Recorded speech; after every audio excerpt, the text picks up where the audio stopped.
Opera ରାଇଜରେ ଅଲିଉଡ୍ ଜଗତର ପ୍ରଖ୍ୟାତ କଣ୍ଠଶିଳ୍ପୀ ହ୍ୟୁମାନ ସାଗର। ବୟସ ମାତ୍ର 34 ବର୍ଷ, କିନ୍ତୁ ହଠାତ୍ ଶରୀରକୁ ମାଡ଼ି ବସିଲା କାହିଁ କେତେ ଯେ ଅଜଣା ଲୋକ।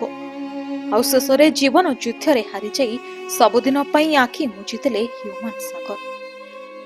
2012 ମସିହାରୁ ଆରମ୍ଭ ହୋଇଥିଲା ସଙ୍ଗୀତ ଜଗତରେ ହ୍ୟୁମାନଙ୍କ ଯାତ୍ରା।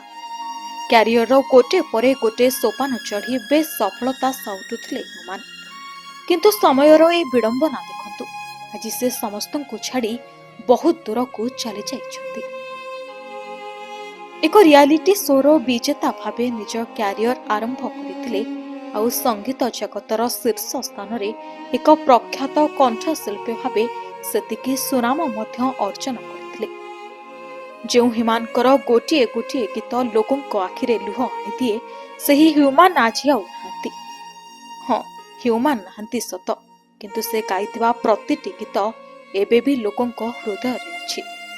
ହଁ, ତାଙ୍କ ସଙ୍ଗୀତ ସ୍ୱର ଆଉ ଶୁଣିବାକୁ ମିଳିବନି ସତ, କିନ୍ତୁ ଏବେ ବି ତାଙ୍କ ଗୀତ ଶୁଣିବାକୁ ଲୋକେ ଚାହିଁ ରହିଛନ୍ତି।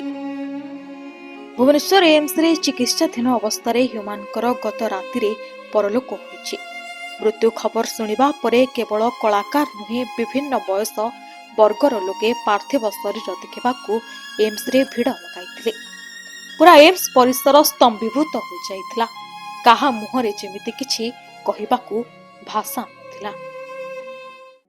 ଯଦି ଆପଣଙ୍କୁ ଆମ ଭିଡିଓଟି ଭଲ ଲାଗିଲା, ତେବେ ଆମ ଚ୍ୟାନେଲକୁ ଲାଇକ୍, ସେୟାର ଓ ସବସ୍କ୍ରାଇବ୍ କରିବାକୁ ଜମା ବି ଭୁଲନ୍ତୁ ନାହିଁ।